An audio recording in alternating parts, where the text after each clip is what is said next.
Benedicite, soy el Padre Julio desde el Eremitorio Emaús de la Iglesia Antigua Diversidad Cristiana.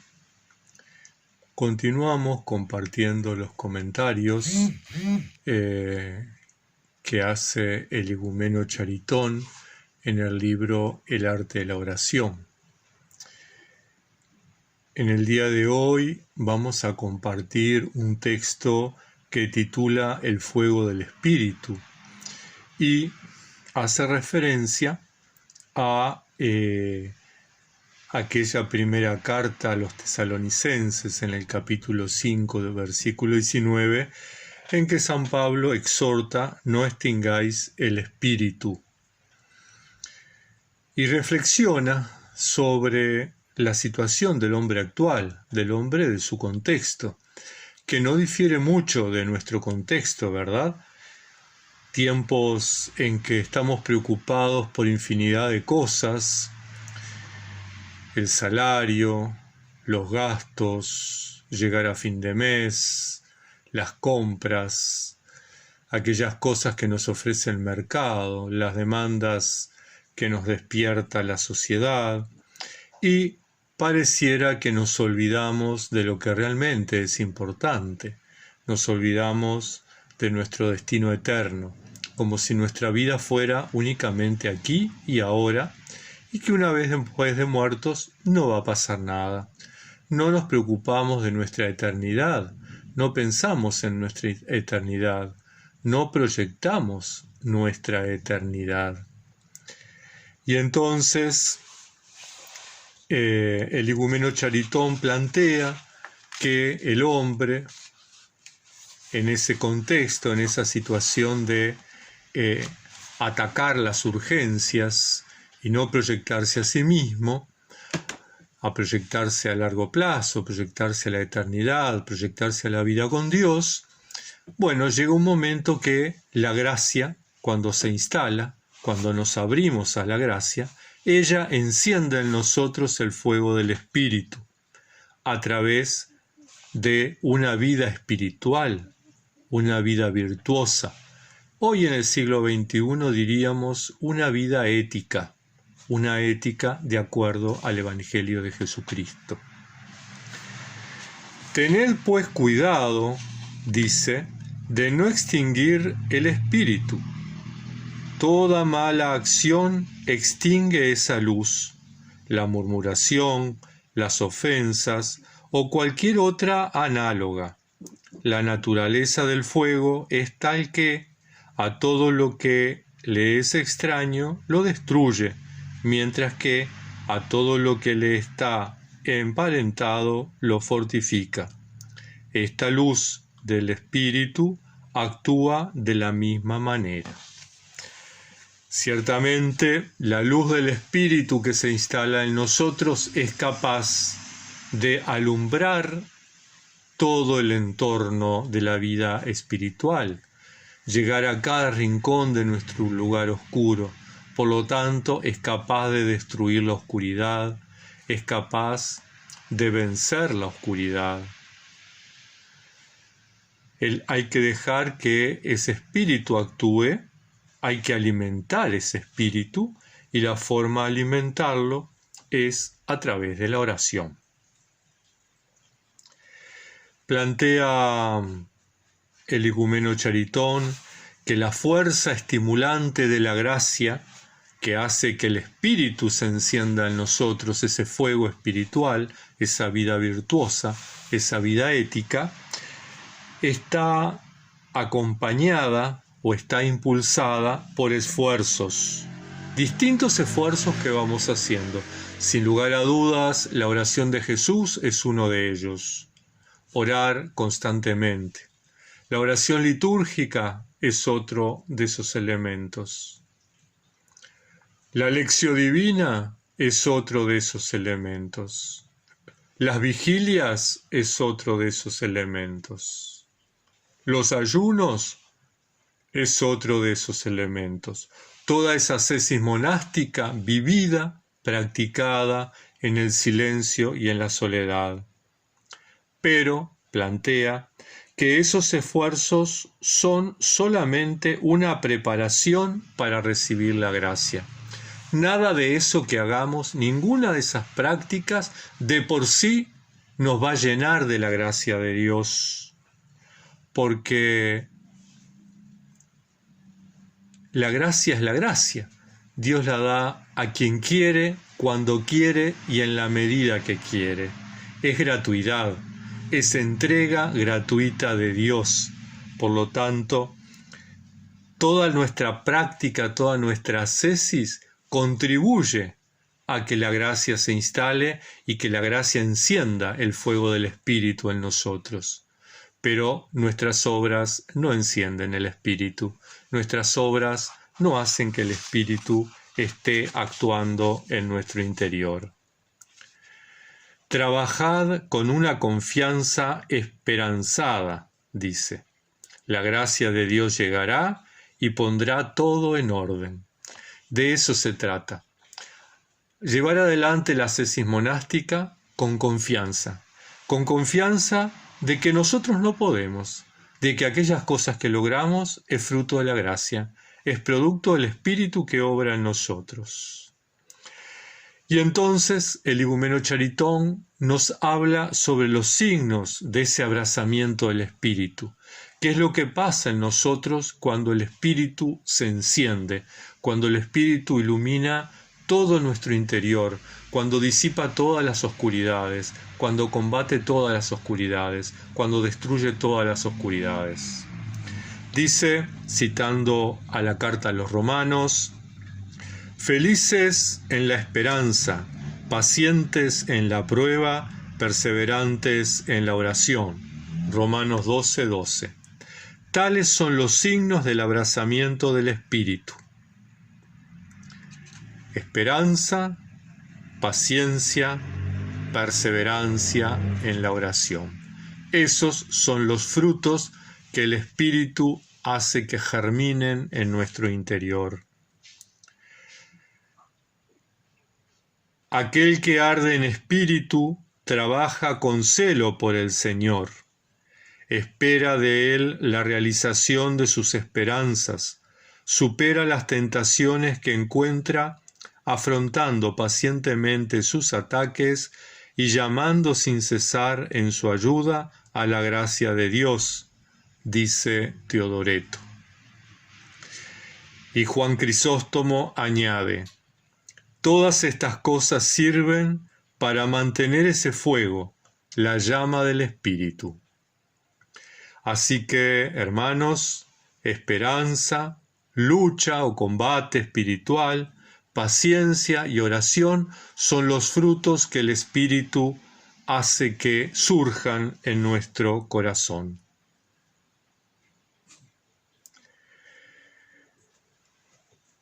Hay algunos textos interesantes que hacen referencia en este arder del Espíritu. Es una referencia directa a aquel texto del Evangelio en que Jesús dice, ustedes son la luz del mundo, ¿verdad? Arder en el Espíritu, iluminar, encendernos.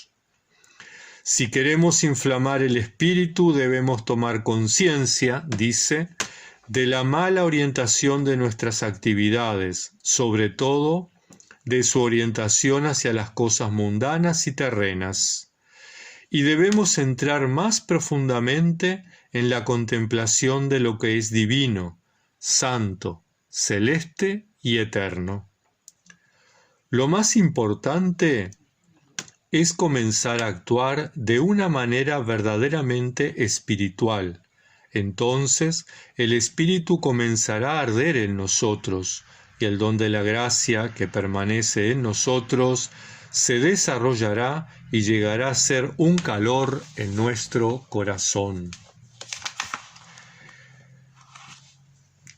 Los cristianos y sobre todo nosotras que hemos optado por una vida radicalmente cristiana, por una vida radicalmente vivida de acuerdo al Evangelio.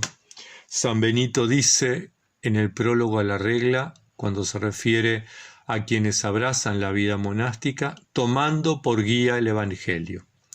Es decir, que nuestro compromiso con el Evangelio hace que de alguna manera pongamos enfrentados los valores del mundo a esos valores del Evangelio. El mundo no nos ofrece los mismos valores. El mundo en este momento nos está ofreciendo consumismo, nos está ofreciendo individualismo, nos está ofreciendo ser mejores, ser más ricos, tener más posesiones, tener más poder. La ética del mundo no es la ética del Evangelio. La ética del Evangelio pasa por la solidaridad, pasa por compartir. Tuve hambre y me diste de comer, tuve sed y me diste de beber, estuve desnudo y me vestiste, estuve en la calle, me diste alojamiento, necesité un abrazo y me lo diste. Una relectura del Evangelio.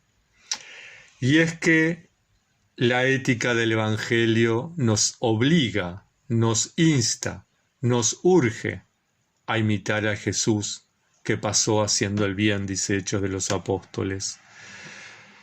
Nos urge a vivir con radicalidad los valores del Evangelio.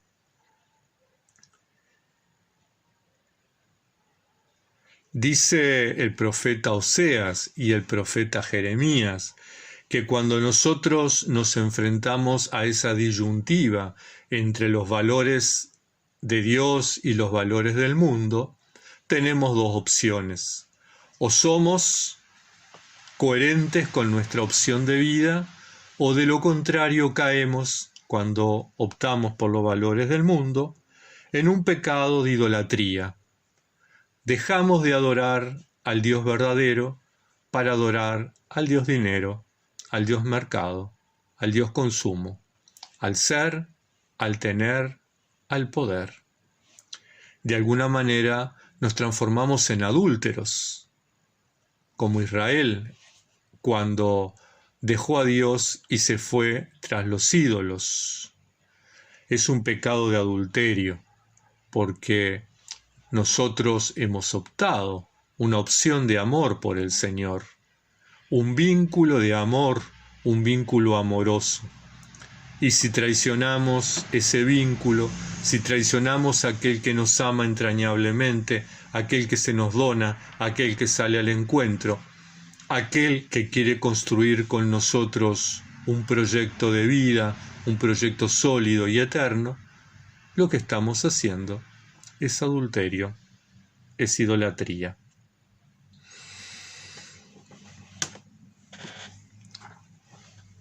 Lo más importante, entonces, repito lo del igumeno Charitón, es comenzar a actuar de una manera verdaderamente espiritual. Ser coherentes con ese espíritu que habita en nosotros, que la gracia encendió en nuestro interior. Tal es la enseñanza de nuestros padres y de nuestros guías espirituales, dice el igumeno Charitón.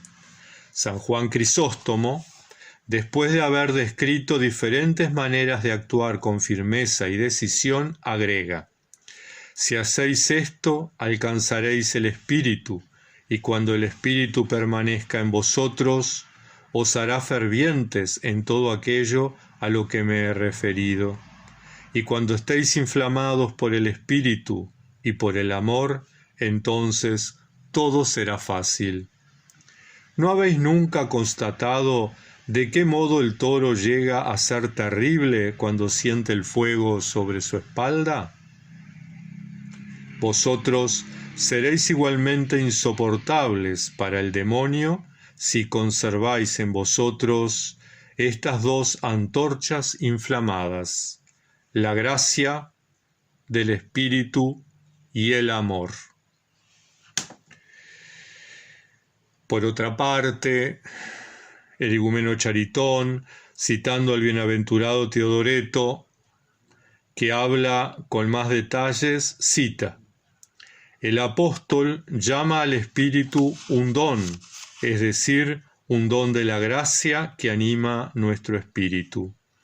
Y nos ordena alimentar ese don por nuestro celo, como se alimenta el fuego con madera, es decir, alimentar lo que la meditación de las cosas divinas y de las acciones espirituales.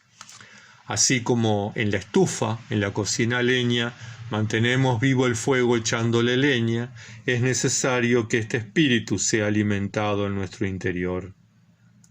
Dice también en otro lugar, citando a San Pablo, en la primera carta a los tesalonicenses, no extingáis el espíritu.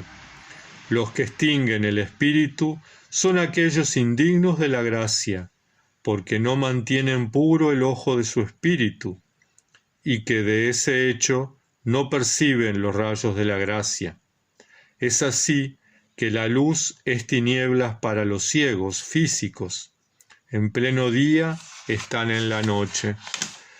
Es por ello que el apóstol nos recomienda arder en espíritu y tener un ardiente amor por las cosas divinas, no actuar como ciegos. Cuando carecemos de la visión, por más que haya luz encendida, por más que haya un sol radiante, vamos a mantenernos en la oscuridad, porque no podemos ver. Es necesario que encendamos el fuego del Espíritu para que ilumine, para que esa luz y ese calor llegue a todo nuestro ser y lo trascienda. De alguna manera que esa luz que hay en mí sea compartida con otros. De hecho, en eso consiste la vida monástica.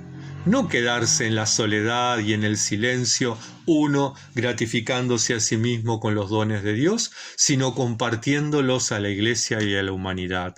Para eso el Señor nos ha convocado. Soledad, oración, meditación, pero soledad interior, no las falsas soledades. Yo me puedo ir a una montaña, estar en una cueva, yo solito, pero con todos mis pensamientos, con todos mis recuerdos, con todos mis sentimientos, con todos mis deseos, con toda mi ira, con toda mi envidia, con todas las ganas de tener, de poseer, de querer. Entonces no estoy solo, estoy, como el abad Antonio, en la cueva rodeado de demonios. La soledad que yo tengo que construir, la soledad que la gracia fecunda y hace que surja el espíritu, es la soledad interior, es la soledad en el corazón. La oración, sea litúrgica o esicasta, alimenta ese estado de gracia, ese espíritu en nosotros, ese fuego que arde. Y la meditación, a través de la lección divina de las Sagradas Escrituras y a través de la lectura espiritual de los padres, son como el aceite en la lámpara. Aquella parábola de las 10 jóvenes, 5 prudentes que llevaban las lámparas y las botellas de aceite, y 5 necias que llevaron las lámparas pero no llevaron aceite. Bueno, ahí es nuestra opción. ¿Somos como las jóvenes necias o somos como las jóvenes prudentes? Si somos prudentes, soledad interior, oración litúrgica y de Jesús, meditación a través de la lección divina y de la lectura espiritual de los padres. Esas 3 acciones son como el aceite que mantiene vivo el fuego de las lámparas. Dice el igumeno Charitón: rechazad todo lo que podría extinguir esta pequeña llama que comienza a arder en vosotros, y rodeaos de todo lo que pueda alimentarla y transformarla en un fuego ardiente. Permaneced en la soledad, orad, reflexionad en lo que debéis hacer, la regla de vida, de ocupación, el trabajo que habéis adoptado cuando os encontrabais en la búsqueda de la gracia, son también ayudas poderosas para desarrollar en vosotros la acción de la gracia que comienza ahora a hacerse sentir, y se hace sentir mediante ese fuego del Espíritu en nosotros. Lo que más necesitáis en vuestro estado actual, dice el igumeno Charitón, es soledad, oración y meditación. Vuestra soledad debe ser más recogida, vuestra oración más profunda, vuestra meditación más intensa. Con estas 3 recomendaciones me quedo por hoy. Queda mucho para hablar todavía de este fuego que enciende la gracia en nosotros, pero la recomendación de un hombre de Dios, un hombre sabio, un hombre que ha vivido y ha pasado por estos procesos y por lo tanto es un padre espiritual, es un anciano experimentado que nos aconseja, nos dice que nuestra soledad debe ser más recogida. Y en esta soledad más recogida, evidentemente, tenemos que pensar qué cosas nos invaden en la soledad: el celular, la internet, los vecinos, la ciudad, los ruidos. Bueno, ¿cómo hago yo para en medio de todo esto profundizar la soledad? Tal vez regular el uso del celular, tal vez regular el uso de la internet, tal vez bajar la música, tal vez disfrutar de los momentos de silencio, empezar a gustar, a saborear el silencio. Disfrutar de los momentos, si vivo en familia, de la familia, pero cuando tengo los momentos de soledad, de intimidad, disfrutarlos, entrar en la celda de mi corazón, estar a solas con mi amado. La soledad debe ser más recogida. Vuestra oración más profunda, poner más empeño, poner más dedicación. La oración es el encuentro, es el diálogo con el Creador, es el diálogo con el amado, es el diálogo con aquel que me amó y se entregó por mí.